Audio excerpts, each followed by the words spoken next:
Gold trusted gold buyers మీరు తాకట్టు పెట్టిన బంగారాన్ని విడిపించి ఈ రోజు ఉన్న మార్కెట్ ధరకు కొనబడను. కానీ నిజంగా ఇప్పుడు డిజిటల్ మీడియాలో నెంబర్ ఆఫ్ రివ్యూవర్స్ వచ్చారు, నెంబర్ ఆఫ్ మీమర్స్ వచ్చారు, నెంబర్ ఆఫ్ వ్లాగర్స్ వచ్చారు.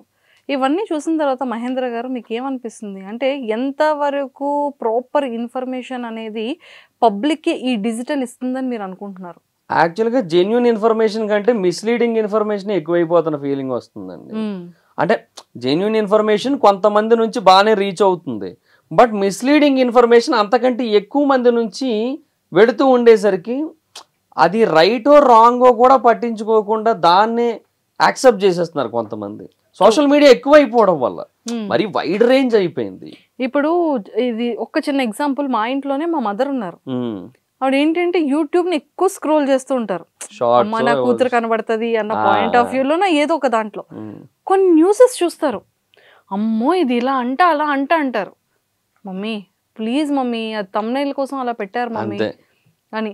అంటే నిజంగానే పబ్లిక్ కి ఎంత రాంగ్ ఇన్ఫర్మేషన్ వెళ్తుంది అనేది ఆ ఒక్క థంబ్నెయిల్ టెక్స్ట్ వల్ల చాలా జనాలకి మాత్రం రాంగ్ రీచ్ వెళ్తుంది. అదే కదా, ఇప్పుడు ఫర్ ఎగ్జాంపుల్ ఒక వ్యక్తి గురించి మెన్షన్ చేస్తూ ఒక అతని మీద ఏదో ఒక ఫేక్ అలిగేషన్ పడింది, ఏదో క్రైమ్ చేశాడని చెప్పి, అది దానికి జెన్యున్గా థంబ్నెయిల్ పెడితే ఏమని అర్థమవుతుంది? ఓకే అతను ఏం చెయ్యలేదు అన్నట్టుగా ఫేక్ అలిగేషన్ అని చెప్పి అర్థమవుతుంది. నరరూప రాక్షసుడా నరుల్లో ఒకడా అని థంబ్నెయిల్ పెడతారు. అది ఏం అర్థమవుతుంది జనరల్గా చూసినోడికి? నరరూప రాక్షసుడు ఎందుకు పెట్టాడు? అది ఏదో చేసే ఉండబట్టే కదా, అదేమో అనుకుంటారు. ఇంకా అట్లా ఉంటుంది. మిస్లీడింగ్ థంబ్నెయిల్స్ ఉంటాయి, కంప్లీట్గా మ్యాటర్ ఒకటి ఉంటుంది, వేరే రకంగా ఉంటాయి. అసలు నిజంగా చాలా డిఫరెంట్గా ఉంటుంది.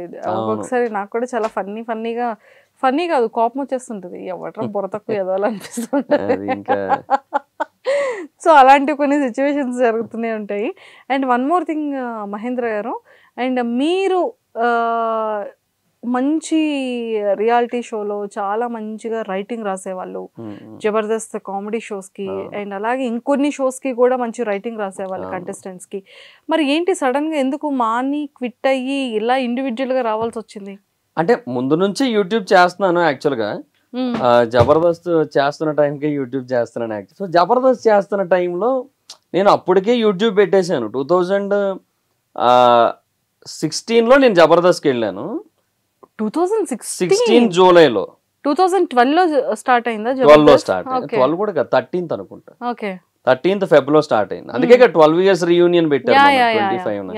సో 2016 జూలై 18th వెళ్ళాను యాక్చువల్గా. కరెక్ట్గానే నా ఎంట్రీ డేట్ అదే.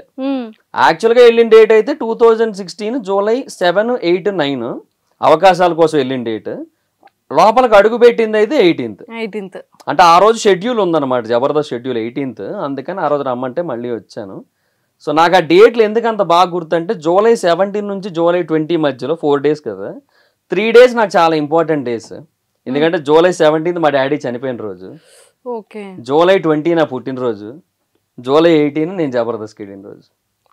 17, 18, 20 వరుసగా ఆ 4 daysలో ఆ 3 days నాకు కొంచెం మెమరబుల్ డేస్ లాగా. అంటే ఇంకా గుర్తుండిపోతాయి. నాన్నగారు చనిపోయిన రోజు వద్దన్నా గుర్తొస్తుంది, పుట్టినరోజు గుర్తు పెట్టుకోవాలి, వేరే ఆప్షన్ లేదు.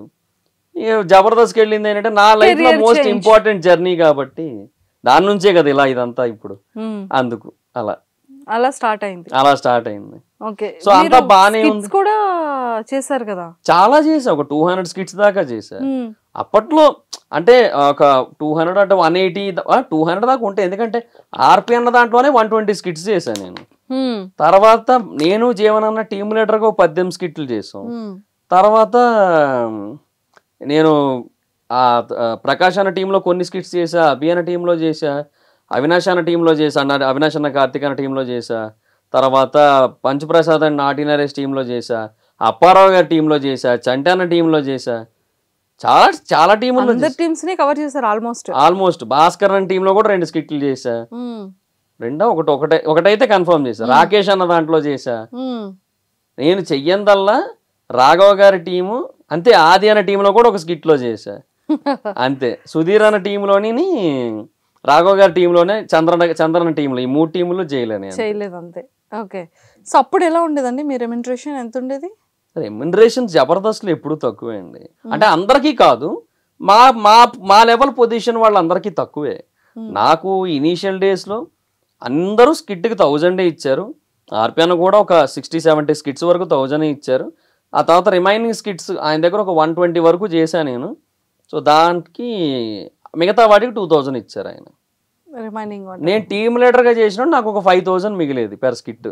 అంటే నాకు జీవనాన్ని కలిపి 10,000 మిగిలేది. అందులో ఒక 5,000 తీసుకునేవాళ్ళం ఆ టైంలో అప్పట్లో. సో అసలు ఎలా అంటే ఇన్కమ్ సోర్స్ అంత తక్కువ ఉండేటప్పుడు ఎలా మీ లైఫ్ స్టైల్ ఎలాగా రొటేట్ అయ్యేది? అదే దానికోసమే యాక్చువల్గా యూట్యూబ్ మొదలైంది. అలా మొదలైంది యూట్యూబ్ ఇన్కమ్ పర్పస్ మీద, మనీ పర్పస్ మీద స్టార్ట్ అయింది. ఆ పర్పస్ మీదే స్టార్ట్ అయింది, ఆ పర్పస్ మీదే చేస్తూ ఉన్నా. ఇప్పటికే ఆ పర్పస్ మీదే ముందుకెళ్తుంది. నన్ను కొంతమంది తిడుతుంటారు, సోది లేకుండా ఒక ముక్కలో అంటావు, 8-10 నిమిషాలు వీడియోలు పెడుతుంటావు అని. బట్ 8 minutes దాటితేనే మనకి ఇన్ బిట్వీన్ యాడ్స్ పడతాయి. సో ఆ కాన్సెప్ట్ ఎప్పుడు బ్రెయిన్లో ఉంటుంది. సో ఇంకేం చేయలేను. సో 8 minutes లాగాలి, 8 minutes మినిమం. ఓకే. సో ఇప్పటి వరకు లైక్ 200 స్కిట్స్ చేశారు. బయటకు రావడానికి రీజన్ అంటే అప్పుడు కరోనా వరకు మా టీం ఉండేది. అంటే నేను జీవన్ టీమ్ లీడర్స్గా ఉండేవాళ్ళం. కరోనా తర్వాత మా టీం తీశారు. జీవన్ గారికి ఆ టైంలో హెల్త్ ఇష్యూ దాని తర్వాత అది మేము మా టీం తీసేసిన తర్వాత, నేను మానేసిన తర్వాత అయ్యింది అది వేరు. బట్ ఈ గ్యాప్లో మా టీం తీసేశారు కరోనా తర్వాత. నన్ను చంటన టీంలో వేశారు, ఆర్టిస్ట్గా చేస్తున్నాను. జీవనన్నకి ఏంటంటే ఇంకా కొంచెం వెయిట్ చేస్తున్నాడు దేనికోసము, అంటే ఏదైనా ఒక టీంలో దొరుకుతుందేమో అన్నట్టుగా వెయిటింగ్ ఆయన. సో అలా ఉన్నా చంటన టీంలో ఏంటంటే మరీ చిన్న స్కిట్స్ ఇచ్చారు, చిన్న క్యారెక్టర్స్ ఇచ్చారు కొన్ని. అది కొంచెం ఇబ్బందిగా అనిపించింది. ఆ తర్వాత టీం మారుతానని అని చెప్పి రమేష్ గారి టీంలోకి వెళ్ళాను. ఆయన టీంలోకి వెళ్ళిన తర్వాత అక్కడేమో ఒక షెడ్యూల్ చేశాక ఆల్ ఆఫ్ ఎ సడన్ మరుసటి షెడ్యూల్ నేను ప్రాక్టీస్కి వెళ్ళిపోయిన తర్వాత అక్కడికి వెళ్ళిన తర్వాత రమేష్ అన్న వచ్చారు. వచ్చి మహీధర్ నేను తీస్తాను, నీకు తెలీదా అన్నారు. నాకు తెలీదు అన్న, మీరు చెప్పలేదు కదా అంటే, డైరెక్షన్ డిపార్ట్మెంట్ చెప్తానన్నారు, అందుకే చెప్పలేదన్నారు. సరే అని అక్కడ ఒక ఆయన ఉంటారు డైరెక్షన్ డిపార్ట్మెంట్లో, ఆయన దగ్గరికి అడిగితే అదే శాంతికుమార్ గారు వెళ్ళిపోయారు కదా, మళ్ళీ వచ్చారు ఆయన. నరేష్ను కూడా వేసాం ఆ టీంలోకి. సో ఇంకా నరేష్ పంచ్ బేస్డ్ ఆర్టిస్ట్, నువ్వు పంచ్ బేస్డ్ ఆర్టిస్ట్ కదా, ఇంకిద్దరు ఎందుకులే అని చెప్పి ఇంక నేను తీసాము. మళ్ళీ ఇంకెక్కడో దగ్గర ఇరికిద్దాంలే అన్నారు. మరి నాకు చెప్పాలి కదన్నా, ఇప్పుడు నేను డైరెక్ట్గా వెళ్ళిపోయాను అక్కడ, అందరి ముందు నేను తీసేసావు నీకు తెలీదా అంటే, దానికి బదులు నేను ఫోన్ చేసి ఇంకెవరినైనా కనుక్కొని రావాలో వద్దో ఆలోచించుకొని అసలు రాకపోయినా పర్లేదు కదా నాకు. లేదంటే అప్పుడు యూట్యూబ్ స్కిట్లు అని చెప్పి కొన్ని స్కిట్లు చేసేవారు, అవి యాక్చువల్గా తర్వాత ఫేస్బుక్లో అప్లోడ్ చేశారు. ఆ ఫేస్బుక్ స్కిట్లు అని చెప్పి యూట్యూబ్లో చేశారు, నాకు గుర్తులేదు ఎగ్జాక్ట్గా. బట్ ఏదో ఒకటి ఈ రెండిట్లో ఏదో ఒక ప్లాట్ఫామ్ కోసం స్కిట్లు చేసేవారు సెపరేట్గా. సో ఆ స్కిట్ల కోసమైనా వచ్చేవాడిని, డైరెక్ట్గా అక్కడే ఉండేవాడిని ప్రాక్టీస్ దగ్గర. ఇదంతా ఎందుకు అంటే, అదే నువ్వేం పెద్ద పట్టించుకోవు, ఫీల్ కావు కదా, అందుకే చెప్పలేదు నీకు అన్నారు. అంటే నేను అన్నాను, ఎందుకు పట్టించుకోనన్నా, ఎందుకు ఫీల్ అవ్వను, అవుతాను కదా, నేను మనిషినే కదా, నాకు కొంచెం బాధ అనిపిస్తుంది కదా ఇట్లా ఉంటాయి అని చెప్పి ఇంకా ఆ మూమెంట్లో డిసైడ్ అయిపోయాను, దిస్ ఈజ్ నాట్ మీ, అంటే ఇది ఇంకా నా ప్లేస్ కాదు ఇంకా అని చెప్పి అనిపించింది. అది ఈగో కాదు, అది సెల్ఫ్ రెస్పెక్ట్ అని కూడా అన్నాను నేను. ఎందుకో బాధ వేసింది అంతే ఆ మూమెంట్లో. అంటే మరీ అంత లీస్ట్ ఇంపార్టెన్స్ అన్న ఫీల్ ఉంటుంది కదా. సో ఆ టైంలో ఇంకెందుకు పోనీ 200 మనం ఏమైనా పోనీ నిన్నగా మొన్న వచ్చి ఇంకా స్ట్రగ్లింగ్ పొజిషన్లో అయితే లేం కదా, 200 స్కిట్లు చేసాం, అందులో టీమ్ లీడర్కి 18 చేసాం కదా. సో కొద్దో గొప్ప ఉండుంటే బాగుండు కదా అన్న బాధ అంతే. ఆ బాధతోనే బయటకు వచ్చేసాను నేను. కీర్తి గారి దగ్గరికి వెళ్ళాను, సార్ టీమ్ లీడర్ ఇస్తే ఉంటాను, లేదంటే వెళ్ళిపోతాను సార్ అన్నాను. 3 రోజులు టైం ఇవ్వన్నారు. 3 రోజుల తర్వాత లేదు మహేధర్, ఛాన్స్ లేదు ఇప్పుడు ప్రస్తుతానికి అయితే అన్నారు. సరే అని వచ్చేసాను. అక్కడితో స్టాప్ అయింది. అక్కడతో ఆ జబర్దస్త్ జర్నీ అయిపోయింది. కామెడీ స్టార్స్ ఒక 1 year తర్వాత ఎప్పుడో స్టార్ట్ అయింది అది. దాంట్లో ఒక అవినాష్ అన్న దాంట్లో ఒక 3 స్కిట్లు చేశాను. తర్వాత అవినాష్ అన్నకి ఏంటంటే కొంచెం, అంటే వాళ్ళ బ్రదర్ అజయ్ ఉన్నారు కదా, తను కూడా వచ్చాడు అక్కడికి. ఆ జబర్దస్త్ లేదు ట్రై చేసేవాడు అప్పటి వరకు, కానీ తను కూడా వచ్చాడు. ఇంకా అంటే ఇద్దరం ఒకటే ఏజ్ గ్రూప్, నేను అజయ్ ఇద్దరం ఒకటే. సో అలాగా ఇద్దరం ఒకటే ఏజ్ గ్రూప్ వాళ్ళు ఉంటే వర్కౌట్ కాదు కదా అని చెప్పి, ఎంత కాదన్నా తమ్ముడే అట్లా అయ్యింది. అలా అక్కడతో బ్రేక్ అయిపోయింది. అది అక్కడ బయటకు వచ్చాను. తర్వాత ఫన్ బకెట్ బార్గా ఉన్నాడు కదా, ఇప్పుడు ఇక్కడ బయటలో వెళ్ళండి. బట్ తనకి ఒక 3 స్కిట్లు రాశాను తన టీంకి అంతే. ఇంకా తర్వాత నాకు ఓన్లీ రైటర్గా కంటిన్యూ అవ్వమంటే ఇంకా నా వల్ల కాక వచ్చాను అంతే. Oh my god. తర్వాత ఇంక కంప్లీట్ గా వైజాగ్ వచ్చేసినట్టున్నారు. వచ్చాను ఇంకా, అంటే ఒక 6 months or 8 months తర్వాత డైరెక్ట్ వైజాగ్ వచ్చాను ఇంకా. అమ్మయ్య, మన ఇంట్లో మనం ప్రశాంతంగా కూర్చొని మనకు కావాల్సింది ఏదైనా మనం చేసుకోవచ్చు. లేదంటే యూట్యూబ్ రివ్యూస్ ఎలాగో ఎక్కడి నుంచైనా చేయొచ్చు కదా. అప్పుడు రివ్యూస్ చేస్తూ ఉండేవాడిని, మూవీ రివ్యూస్, ఇప్పటికీ చేస్తున్నా. సో అది ఎక్కడి నుంచైనా చేసుకోవచ్చు కదా, వైజాగ్ అయితే ఏముంది, ఇదైతే ఏముందని.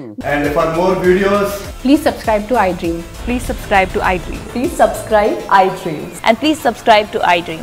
For more videos, subscribe to iDream. please like, share and subscribe to the channel. Congratulations, iDream. Subscribe to iDream. Subscribe to iDream. So subscribe to iDream Media. iDream ki iDream team andarki huge congratulations. Please subscribe iDream Media. Please subscribe to iDream. Subscribe iDream. Please subscribe to iDream. iDream అంటే నా కళల ఛానల్ను subscribe చేసుకున్నారు, నోరు తిరుగుతలేదు, మీరైతే గంట గుర్తు కొట్టండి. For more such videos, please subscribe to iDream. Subscribe to iDream. Please subscribe to iDream. Please subscribe iDream Media. Please do subscribe to iDream. Please subscribe to iDream Media. For best entertainment and information, please subscribe iDream. And don't forget to subscribe to iDream.